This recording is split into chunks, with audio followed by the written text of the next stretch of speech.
La presidenta del Superior Tribunal de Justicia, Camila Banfi. Buenas noches, gracias por venir, Camila. ¿Cómo estás? ¿Qué tal? Buenas noches. Bueno, la mujer que rompió el techo de cristal del Poder Judicial después de más de 60 años Sí. en la historia de la provincia y bueno, ya llegando a una etapa de balance, ¿no? Primer año como presidenta, justo en un tema que está muy en agenda porque también se está discutiendo a nivel nacional, Camila, esto de sumar la mirada femenina en la Corte Suprema. Hay una vacante que se genera por la salida de Hayton, ¿no? Y bueno, y pareciera que en los planes del Ejecutivo Nacional no está reemplazar esto de la paridad de género, que se mantenga una mujer. Bueno, siempre está en la agenda. ¿Cómo les cuesta a las mujeres llegar a estos lugares, no? Sí, bueno, hoy fue un día bastante agitado en todos los ámbitos, los grupos en general en los que yo estoy y comparto, académicos, científicos, de ministras, el envío polémico de un varón y otro que pretende una de las vacantes que todavía no se generó.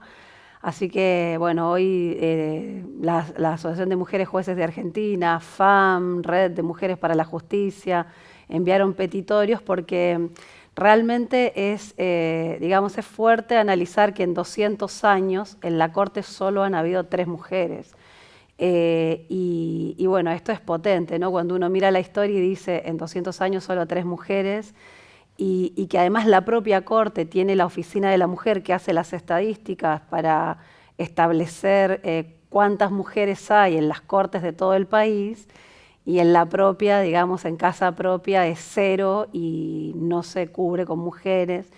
Y en realidad teniendo tantas alternativas, porque nosotros, por lo menos en las asociaciones en las que yo estoy, hay muchas juristas, muchas mujeres muy importantes en todo el país que podrían perfectamente cubrir esas vacantes. La importancia de esto, ¿cuál es? A ver, ustedes lo han podido aplicar, ahora sí ya vamos, porque primero era la teoría, cuando llegaron usted y Bustos, esos 2 pliegos, en ese momento dijo, bueno, hace falta incorporar a la Corte Chubutense la mirada de la mujer. Efectivamente, en la práctica, ¿eso cambia mucho? Sí, cambia y de hecho, bueno, el martes 26 yo tengo que dar mi discurso en la legislatura y parte de los ejes de mi discurso tienen que ver con esto, ¿no? Cómo las mujeres le damos otra mirada al trabajo, otra impronta, quizás una mirada más empática. Al principio pareciera que los hombres quieren que nos ocupemos de todo eso que es para la mujer, ¿no? Y nos envían a ver casos de gente que necesita que la escucha atenta, pero realmente creo que es una diferencia que existan mujeres en la Corte y en el Poder Judicial, digamos, en todas las cámaras, las juezas, en todos los fueros, porque trabajamos con otra mirada, trabajamos con una mirada, como te repito, diferente, es diferente. No sé si uno podría ser mejor, peor o aspiramos a que sea igualitaria, pero es diferente. Por ejemplo, yo en los ejes de mi trabajo... Claro, pues yo pensaba, Bustos que Sí. está en el ámbito civil, familia, ahí uno se imagina mucho la mirada femenina, pero en lo penal, por ejemplo, concretamente, ¿en qué casos se nota más, digamos? Y lo que pasa es que las mujeres penalistas somos, distintas porque históricamente los espacios penales fueron considerados para los hombres, ¿no? Es difícil que una mujer penalista esté, no sé, en el caso de las mujeres que trabajan en la fiscalía, vayan a los allanamientos, estén al lado de los cadáveres, en la morgue, trabajen de noche con la policía. Bueno, este trabajo yo lo hice por 14 años y conocí a muchas colegas que son excelentes en esa tarea, pero pareciera que eso, en algún momento de la historia, fue privativo solo para los hombres. O, por ejemplo, los jueces tomando decisiones de poner cadena perpetua o como si las juezas no pudieran ponerle cadena perpetua a determinados criminales. O sea, hay como una visión sesgada, pero creo que las mujeres penalistas han marcado una diferencia muy importante y bueno, ahora, hablando de la Corte, había mucha expectativa de que quien cubriera esa vacante sea una mujer y que sea, digamos, una especialista en el derecho penal, que tanta falta le hace a la Corte, ¿no? Bueno, una discusión que está abierta entonces, más allá de que, a ver, el Ejecutivo tiene la iniciativa constitucional, pero bueno, ustedes van a dar por lo menos esa discusión pública, ¿no? Sería para ustedes retroceder. Es decir, en una etapa se tomó la decisión de que las mujeres realmente lleguen después de 200 años, como usted dijo, y esto sería dar un paso atrás. Sí, de hecho, AMJA, por ejemplo, la Asociación de Mujeres Juezas de Argentina, tiene un lema que es más mujeres, más justicia, donde viene trabajando, incluso cuando yo ingresé mi pliego ingresó a la legislatura de Chubut, AMJA tenía como eje trabajar esto, más mujeres, más justicia, para que puedan llegar las mujeres a esos lugares de decisión y romper el techo de cristal, ¿no? Que es lo tan anhelado, que haya paridad. Incluso muchas mujeres de AMJA decían, bueno, a lo mejor el logro es que haya una corte que sea solo de mujeres, ¿por qué no si hubo una corte solo de hombres durante 200 años, ¿no?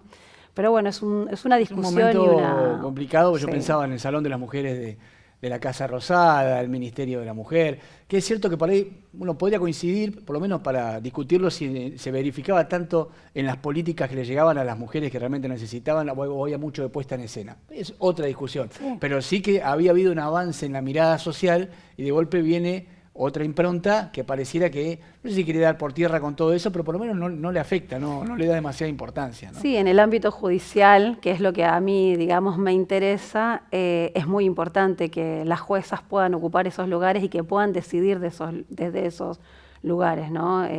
Tanto en las cortes como en otros tribunales inferiores o en otros espacios como operadoras del sistema judicial. Camila, bueno, inevitable hablar con usted, arrancar hablando de la mirada de género, pero muchísimos temas de actualidad. Yo decía en la presentación que hay un tema de agenda que tiene que ver con la seguridad. Hemos tenido varias notas en el programa y la gente que nos sigue, me parece que está bueno hilarlas y ver un tema que además tiene mucho que ver. Usted es la máxima figura del Poder Judicial, no solamente como mujer, sino representa a la judicatura. Recordamos cómo está estructurado el Poder Judicial, están los ministerios públicos, los fiscales, los defensores, la judicatura es el superior tribunal y se le ha caído mucho al trabajo de los jueces.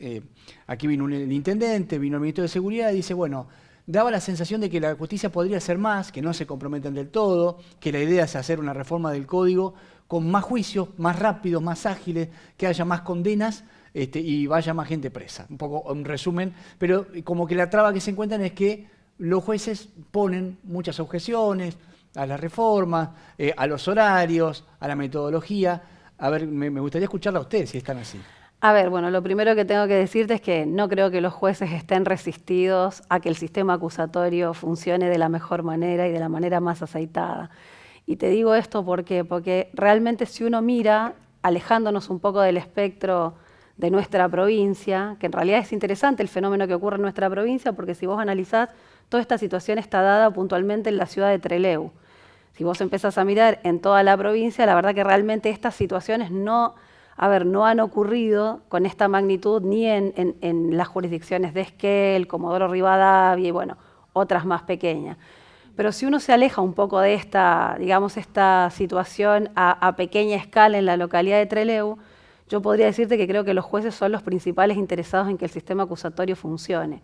De hecho, fíjate que a nivel nacional, el ministro de Seguridad, del ministro de Justicia, está impulsando hoy en Rosario el código acusatorio. O sea, el código que tiene Chubut hace 16 años es un código de avanzada que permite no solamente que los procesos sean más rápidos y más eficaces, sino también que la tecnología y la investigación vaya de la mano con estos procesos. Entonces, es muy interesante pensar que el código acusatorio hoy es una herramienta que la necesitan ciudades afectadas por el narcotráfico, ¿no? O sea, hay una cuestión muy importante que tiene que ver con la seguridad y los plazos rápidos que tiene el sistema acusatorio, que hoy el código cuenta con esos plazos. Porque si vos analizás que una apertura de la investigación tiene un plazo de 6 meses, yo me voy a referir a los crímenes, no me voy a referir a los delitos de menor cuantía, como decimos nosotros, que son delitos de menos de 3 años, que antes eran los mal llamados correccionales, porque es el propio código que establece que esos delitos son escarcelables, ¿no? Todo lo que es delitos que tienen penas menores a 3 años. Los crímenes, por ejemplo, hoy en Chubut, en este sistema acusatorio, no pueden demorar más de 3 años en obtener un pronunciamiento judicial con lo que nosotros llamamos un doble conforme, o sea, el juzgado, el tribunal de origen y la Cámara. Entonces, doctora, y entre medio de esos dos extremos, entre los correccionales y el crimen, me parece que está el gran número de lo que preocupa, que es lo que yo entiendo que planteaba Iturriós, que además es fiscal, así que lo ve también, me parece, de la doble órbita, que es no sé, el robo, quizás con alguna parte violenta o no, el atentado contra la propiedad, es decir, esto que se acumula en el historial de varios sujetos que entran y salen, esto de la puerta giratoria, que es la figura que se utiliza habitualmente, y que dicen, bueno, esto es lo que se quiere frenar, que en vez de que se acumule tanto, que una persona entre y salga de la cárcel todo el tiempo, porque siempre se acusa a los jueces de que los sueltan inmediatamente, que tengan un juicio rápido, que se haga inmediatamente ágil, pero dicen, bueno, queremos hacer una reforma y tenemos todas las herramientas porque queremos sumar la fuerza de seguridad con todas las herramientas, con armas no letales, con fuerzas federales, etcétera, pero la pata de la justicia, ahí en ese aspecto. Sí, en general los planes de seguridad están conformados por estas acciones que vos señalás. Hoy el Código Procesal Penal de Chubut cuenta con artículos para concursar todos esos delitos, o sea, todas aquellas personas que son reiterantes en el sistema, estas personas que tienen varios procesos, el código cuenta con artículos donde puede perfectamente el fiscal presentar un caso en concurso real y que ese concurso implique una pena mayor para que esto no sea excarcelable, ¿no?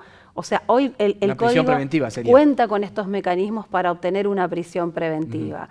Y después tengo entendido, no estoy, digamos, en conocimiento si hay un nuevo proyecto o es el proyecto que ya había presentado el Ministerio Público Fiscal, incluso creo que el doctor Miquel Arena ya lo ha presentado en 2 o 3 oportunidades este proyecto, que creo que se discutía si pierde o no estado parlamentario, pero si es ese que nosotros enviamos desde el Superior Tribunal de Justicia en el año 2022, creo que incluía algunos ajustes relacionados con el tiempo en que se lleva adelante el proceso de los delitos, que en realidad las fiscalías cuentan, te lo digo porque en Comodoro yo trabajé en una fiscalía, cuenta con agencias especializadas de delitos contra la propiedad. No sé si todas, pero sé que, por ejemplo, en Comodoro Rivadavia, que es la experiencia que yo conozco por haber trabajado ahí, se cuenta con agencias especializadas de delitos contra la propiedad. Y esos delitos, en general, todos los que son reiterantes, los lleva el mismo fiscal, con lo cual evita que haya repetición en distintos fiscales y eso haga que esos compartimentos estancos no den una buena respuesta. En Comodoro hoy no existe este planteo, ¿no? No existe hoy este planteo. Claro, es de Trelew, básicamente. Claro, entonces, bueno, habrá que revisar y ajustar. Pero, por ejemplo, esto de más juicios y sumando el horario vespertino, que fue un tema que trajo acá el ministro, que parece que lo habló un colega suyo ahí del superior, de que los jueces no quieren hacer un juicio por la tarde. Ah, no, perdón, desconocía eso. ¿Qué ministro dijo esto? Báez, según dijo acá Iturrios, el ministro Báez planteó que él ha tratado de plantear que los jueces tengan juicios por la tarde también, 2 juicios por día, o que se le ponga un horario después de las 2 y que no, es como que la justicia trabaja de mañana, ¿no?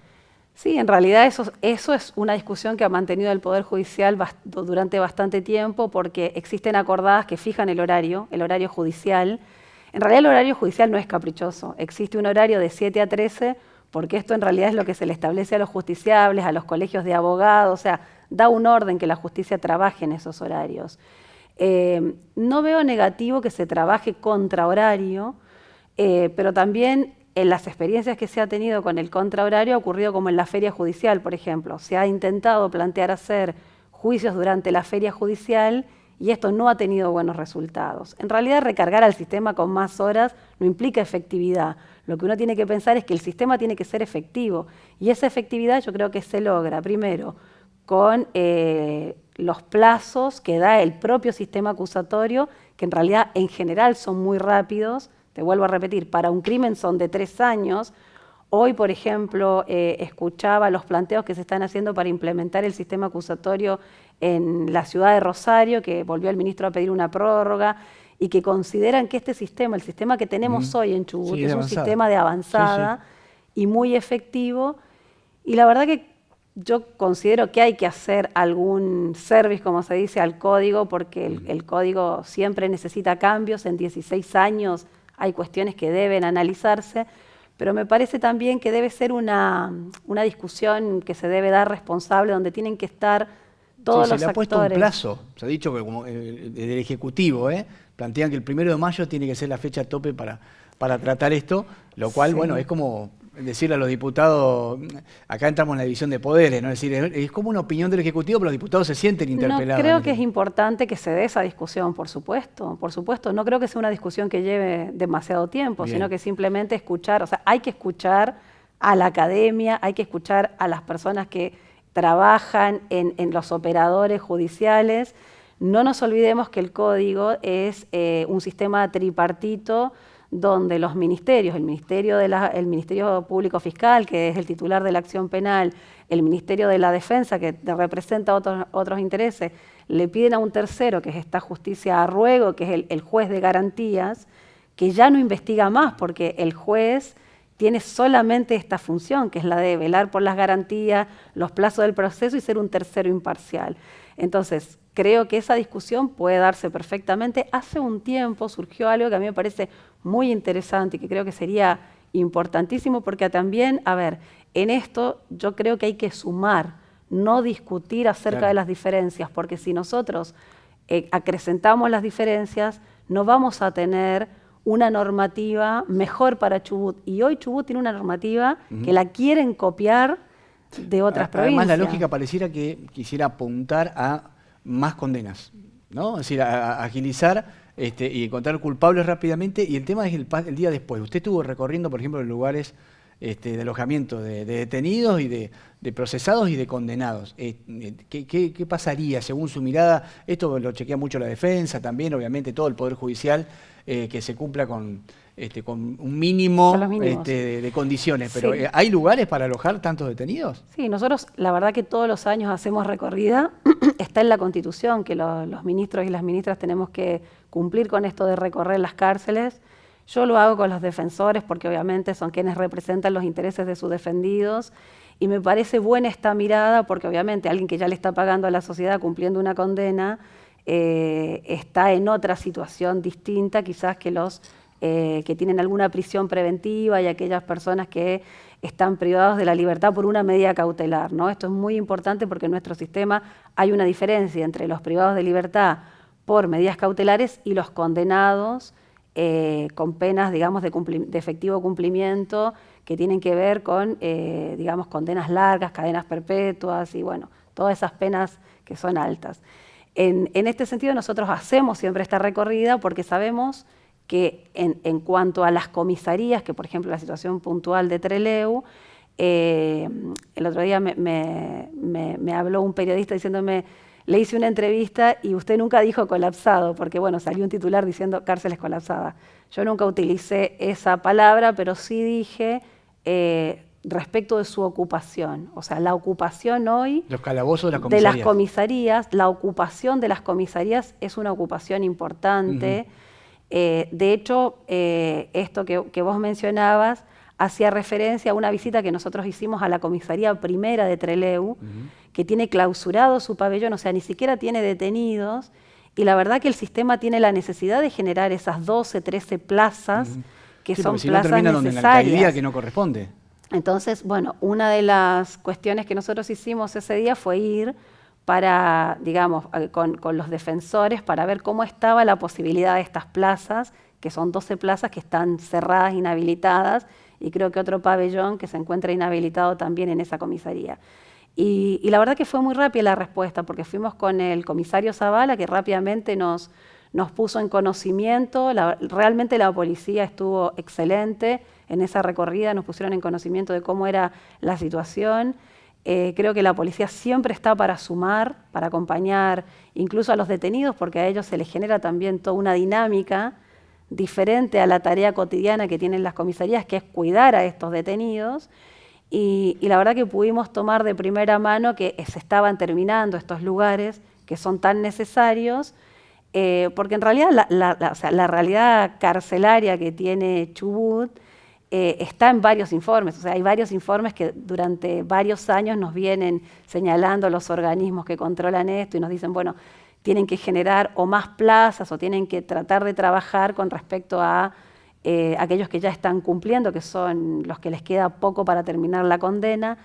Y nosotros puntualmente vamos para trabajar en esto que es lo que a nosotros nos interesa. Digamos, cómo está el cupo, cómo están aquellas personas que ya le están pagando O sea, más que a el la instituto, condena. pasándolo limpio por ahí, a ver si le entiendo, más el instituto penitenciario pareciera que está bien, porque destacaba el ministro que está en buenas condiciones, es moderno, preocupan más los lugares de alojamiento de las comisarías, ahí donde hay que poner el foco en lo inmediato. Claro, el instituto en realidad tiene una capacidad, pero obviamente nosotros no desconocemos que esa capacidad se supera constantemente, lo cual pone en una paradoja esto de la puerta giratoria, porque en realidad yo lo que planteaba es esto, sin abrir polémica, pero si existiera tal puerta giratoria no tendríamos 360 presos, que en realidad es la cantidad de presos que tenemos, o quizás ese número es un número que podría aumentar, y si aumenta habría que pensar en esta infraestructura, ¿no?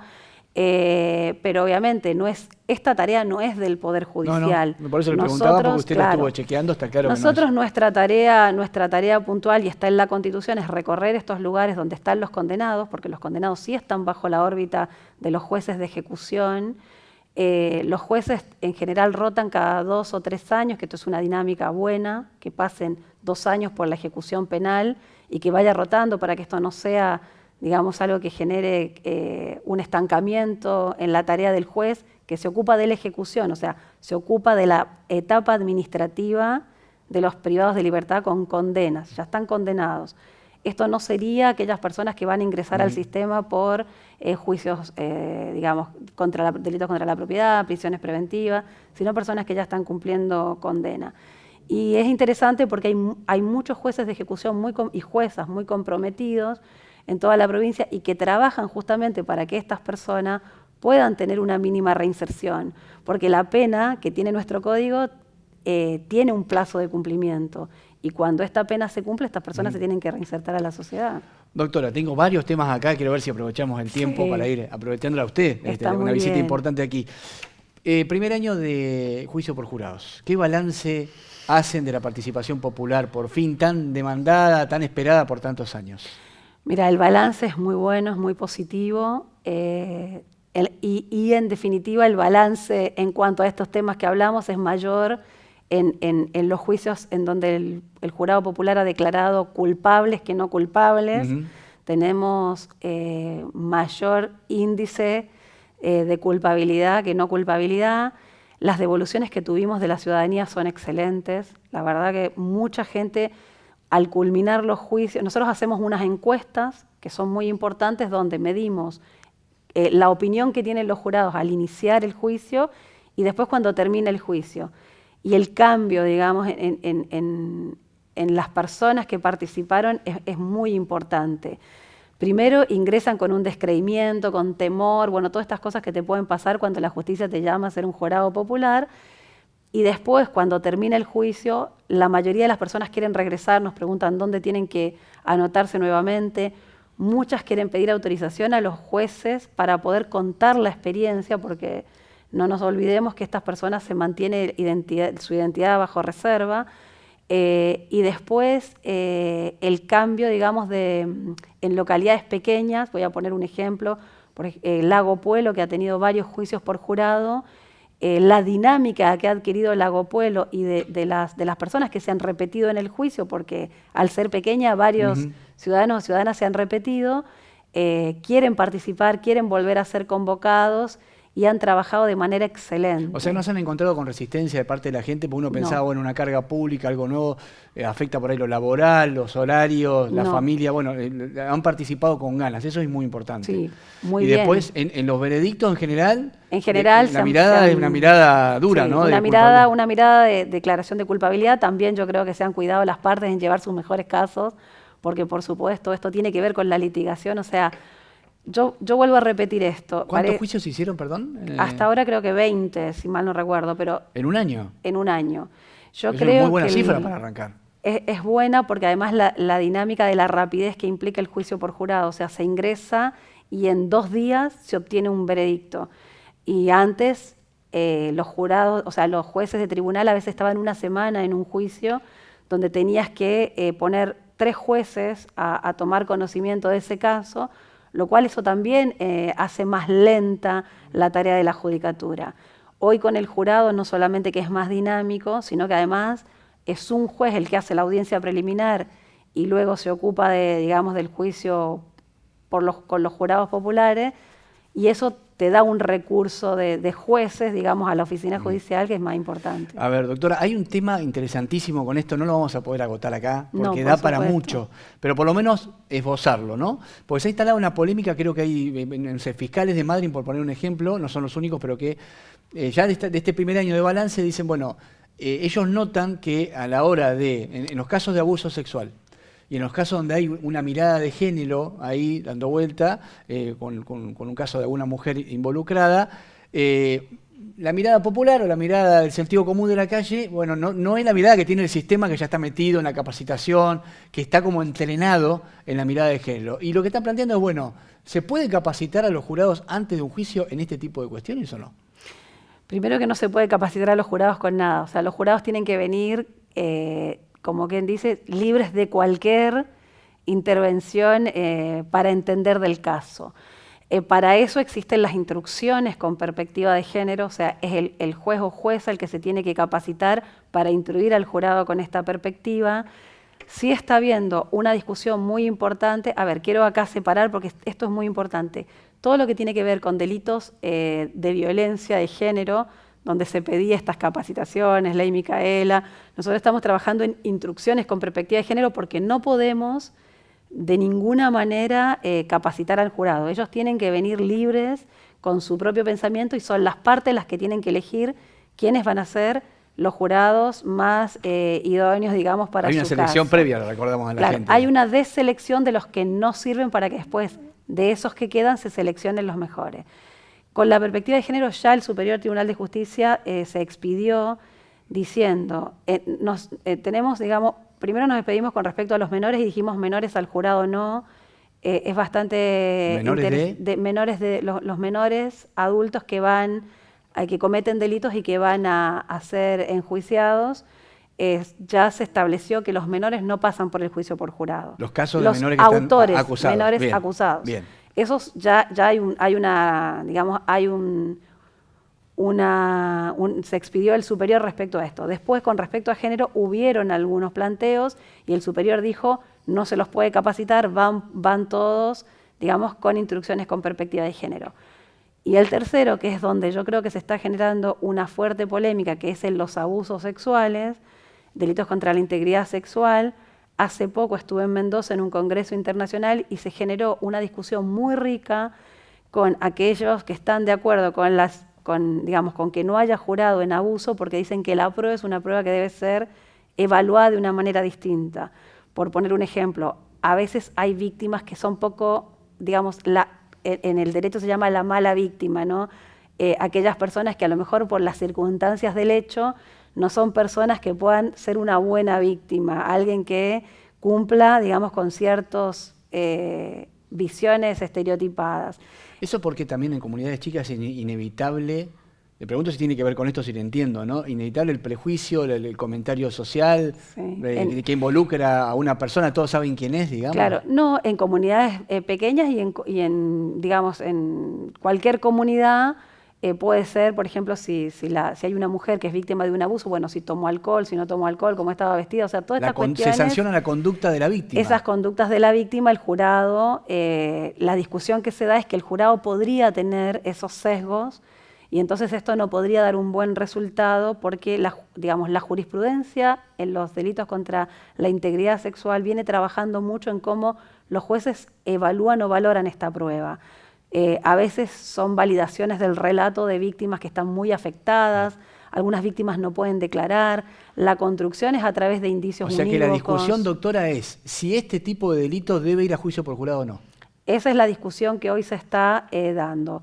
Chubut, hasta ahora nosotros venimos diciendo, el jurado, que de verdad lo creo, porque en nuestra experiencia el jurado ha trabajado de manera excelente en los delitos contra la integridad sexual. Habría que analizar en aquellos delitos donde hubo veredictos de no culpabilidad y monitorear el porqué. Pero, por ejemplo, en algunas localidades nosotros hemos tenido excelentes condenas, digamos, ha trabajado muy bien el jurado en delitos contra la integridad sexual, incluso pudiendo diferenciar entre aquellos hechos que tenían suficiente prueba para culpabilidad de los que no tenían prueba. Tengo un ejemplo, pero bueno, es un ejemplo difícil porque eran 8 casos de abuso sexual en concurso real. Era un delito de estos que nosotros llamamos, que ha ocurrido en un tiempo, digamos, un abuso que ha ocurrido a lo largo de un tiempo determinado, y el jurado pudo establecer perfectamente de esos 8 hechos cuáles consideraba que había evidencia y cuáles no. Entonces, creo que obviamente es una dinámica nueva, y me parece muy importante que también los jueces y las juezas se capaciten en estas instrucciones que tienen que ver con perspectiva de niñez, con perspectiva de género. No sé, instrucciones para los jueces, ¿por qué? Porque en el proceso podrían hablarle al jurado, darle indicaciones al jurado de cómo tiene que evaluar determinadas cuestiones. Es que esa es la tarea del juez. Intervenir más. En estos casos hace falta intervenir más, digamos. El juez tiene una tarea muy importante, que es la de brindarle las instrucciones al jurado. Y esas instrucciones son instrucciones generales, que son las que se dan para todos los juicios, e instrucciones particulares. En estas instrucciones particulares es donde el juez, que es el que está preparado, digamos, capacitado con estas perspectivas, tiene que brindárselas al jurado y tiene que ser lo suficientemente claro para hacerle entender al jurado que en los casos que tiene que intervenir, tiene que tomar la evidencia tal como se la presentan, el valor que le tiene que dar a la evidencia, qué cosas de todo lo que va a escuchar en el juicio es prueba y qué cosas son el relato de las partes.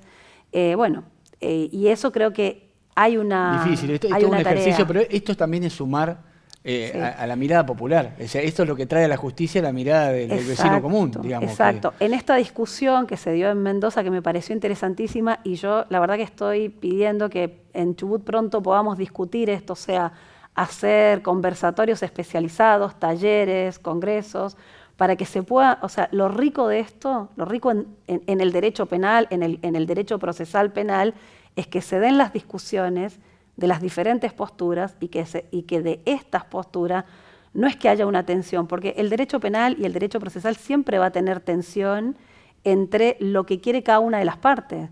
El Ministerio Público Fiscal quiere condenar, la Defensoría quiere que su defendido salga libre de culpa y cargo.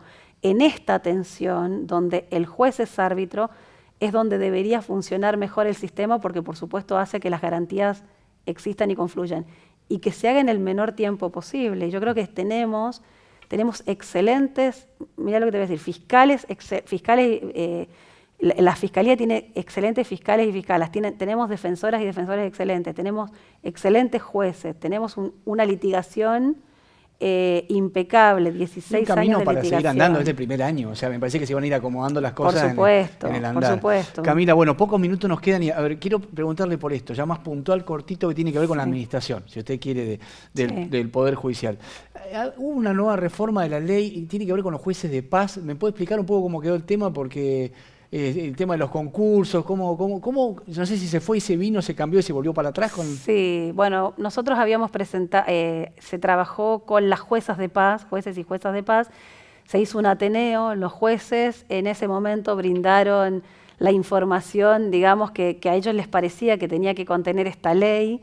Se construyó este proyecto de ley en el Superior Tribunal de Justicia, con estas pretensiones que eran las que los jueces y juezas de paz requerían. ¿Requisitos para ser juez de paz? ¿De eso estamos hablando? No, estamos hablando de 2 temas que eran muy importantes, que tenían que ver con sus incumbencias y con la inamovilidad en su cargo. Respecto a las incumbencias estaba bastante discutido, porque desde hace un tiempo la debida diligencia reforzada nos estableció que los jueces tenían que de paz dictar medidas cautelares en materias de violencia familiar o de género, lo cual generó todo un impacto en la justicia de paz también, pero en esta urgencia que hay de la debida diligencia era necesario. No solo las juezas de familia, sino también se amplió a la justicia de paz. Esto, más el Código de Convivencia Ciudadana, generó un impacto muy importante en la justicia de paz por estas incumbencias, mucho más trabajo, y en los pueblos pequeños son la puerta de acceso a la justicia. Y entonces los jueces plantearon, a partir de todas estas tareas, la posibilidad de la inamovilidad, primero por los tiempos que corren y por una serie de situaciones que sería muy largo explicártelos y que tienen que ver con todos los años que le han dado al Poder Judicial y que necesitan tener esta estabilidad, ¿no? esa estabilidad no existía en la Constitución y existía una estabilidad distinta en una ley anterior.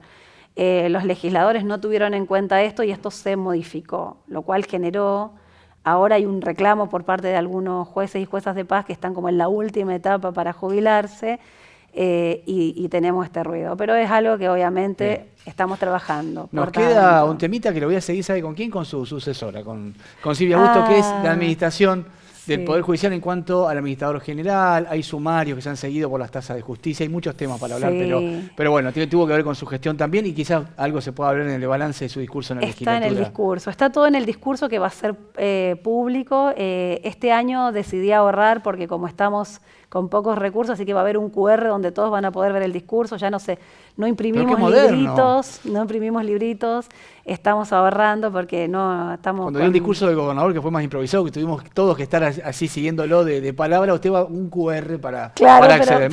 Pero el gobernador no lo tiene, lo dice verbalmente y nosotros estamos obligados a leerlo. A leerlo, bien. Y el gobernador es canchero para oralizar y nosotros tenemos la obligación porque el informe dice que tiene que ser por escrito y tiene que ser, se le tiene que dar lectura. Así que por eso... Bueno, vamos a estar atentos el martes entonces a este balance. Y bueno, felicitaciones por ser la primera mujer y por este primer año al frente del Superior Tribunal y por supuesto... Gracias por la invitación y bueno, siempre por difundir estos temas tan importantes, ¿no? Código Procesal Penal de Chubut, juicio por jurado, tarea que los operadores tenemos que tomar con mucha responsabilidad y seriedad porque es una de las leyes más importantes que tiene la provincia. Así que te agradezco. Gracias, doctora, muy amable por haber venido.